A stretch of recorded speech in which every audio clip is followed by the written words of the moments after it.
I'm humbled to be here and particularly humbled to speak at this place in the liturgy, so thank you. First, I'm going to do a commercial, because Father Leo caught me at the last Mass where I forgot to do the commercial. And that is, I'm coming back. I'm going to be here with Catholic Charities on March 11th during Lent. So if you like what you're hearing, I invite you not only to come back, but bring somebody with you. So that's the commercial. There it is. Why do we come here each Sunday to this church?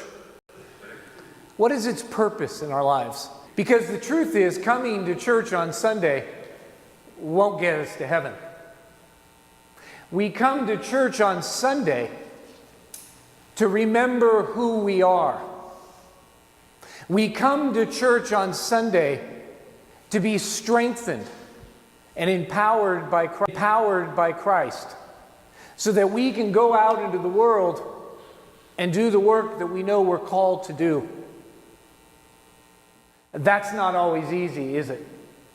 Because we hear in today's gospel, we hear in today's readings things that are extremely challenging. Even in our day-to-day lives and in this nation, we hear in readings today that challenge us to be different. Today's gospel, today's first reading, challenge you and I to be radical signs that things can be different. And in our heart of hearts, we want things to be different, don't we? And today's gospel calls us to contemplate our daily lives and say, how can we do it different? A year ago, Pope Francis instituted what? The Year of Mercy. And he invited all of us to reflect on how God loves us. Reading today, that we are formed in the image and likeness of God, and we're loved for who we are. That's worth contemplating. But if that's all we do with the gospel, then it's useless. Because Francis had another concept about the Year of Mercy, and that is he called us to go into the streets and bring that mercy to those who suffer the most, the vulnerable and the marginalized, the poor and the homeless and the broken. And there's many opportunities in our world to do that, aren't there? But Pope Francis emphasizes a few things. One, the poor and the marginalized, but he names them. He names them as the immigrant and the refugee and the refugee. And he names them as those who've been human trafficked, the modern day slave. On Christmas of this past year of 2015, Bishop Barber heard the message of Francis, and he asked the Diocese of Oakland to participate in 2 acts of mercy. The first, he invited every parish in the Diocese of Oakland to host and sponsor a refugee. And I'm here to say thank you to Corpus Christi, because you were the first parish to sponsor them, to welcome them to a new home, to give them a sense of worth and dignity. Because of you, the family feels welcome in America. They are learning about our culture, and they are learning to love. They are learning about our culture, and they are learning to love this land. What a wonderful thing you have done.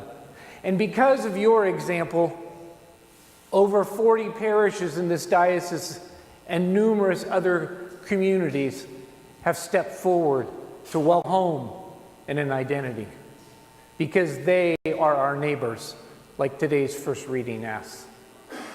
The second thing that Bishop Barber asked us to participate in for the Year of Mercy was to build a home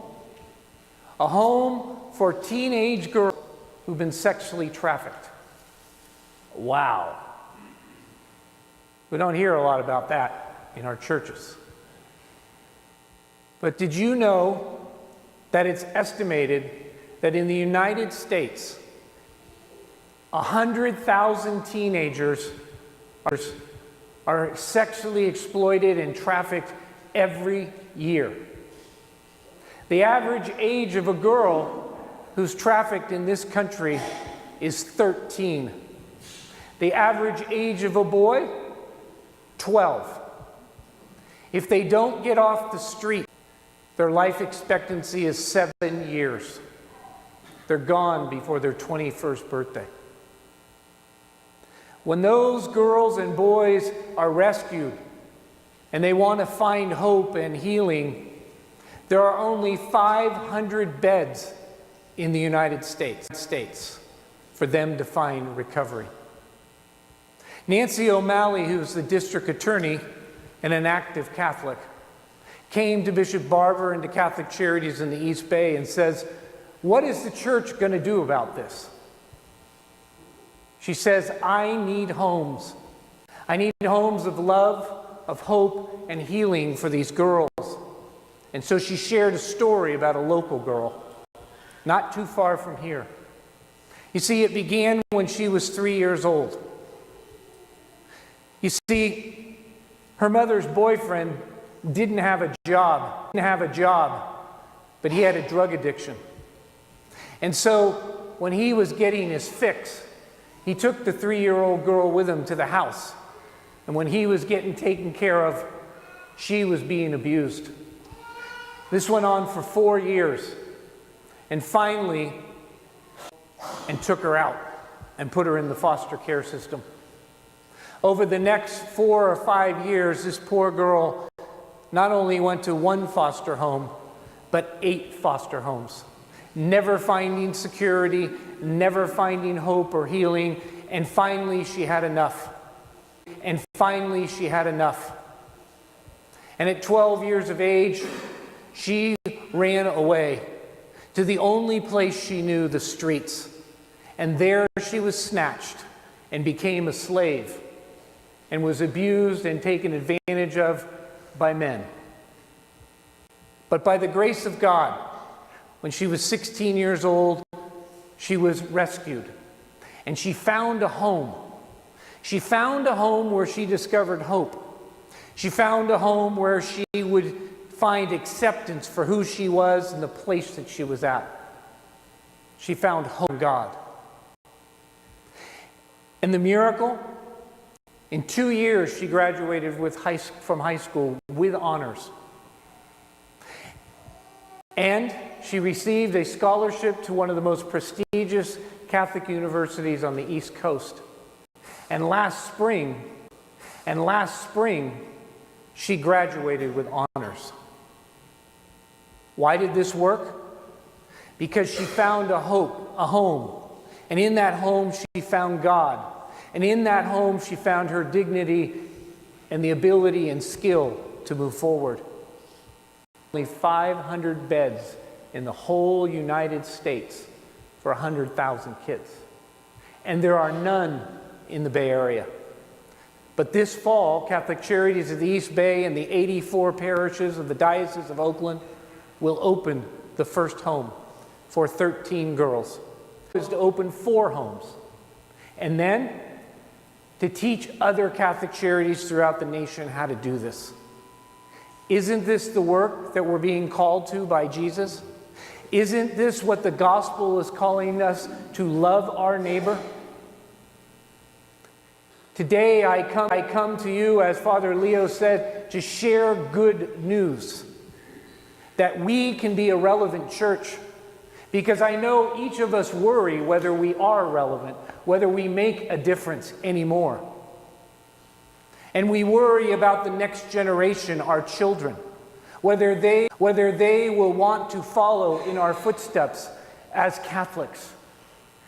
But when I share this news of welcoming the refugee, of taking care of the homeless, of providing a space for teenagers who've been trafficked, I see teenagers and young adults' eyes light up. They don't fall asleep when I talk about the gospel. This is the news they need to hear. So why do we come here each Sunday? To remember who we are. A radical sign that life, a radical sign that brings hope and healing to those who are broken. God has blessed you and me, has He not? With family, with things, with hope. We're called at the end of this Mass, to go to our families and our neighborhoods and into our streets and bring what we already have in our hearts and soul. But before we run out of here, we need to go to the table, because this is where God feeds us, because the work is not easy. It's not easy to be countercultural. It's not easy to say no. It's not easy to get out of our comfort zones. But we want to, don't we? We want to be that healing Christ. And so Jesus calls us to this table. And Jesus will feed us and give us the strength to do what we know we're called to do. At the end of this Mass, I'll be at the side table. If you'd like to learn more about Claire's house, the first house for these teenagers, if you'd like to get involved, come bring me your name and your email address and I'll follow up. But most importantly today, be proud to be Catholic. Be proud to be in a church that works with the marginalized and the poor. And when you hold Jesus in your hand, ask Him to strengthen you so you can live your Christian life in the way you know you're called. Let us be the church that makes the difference.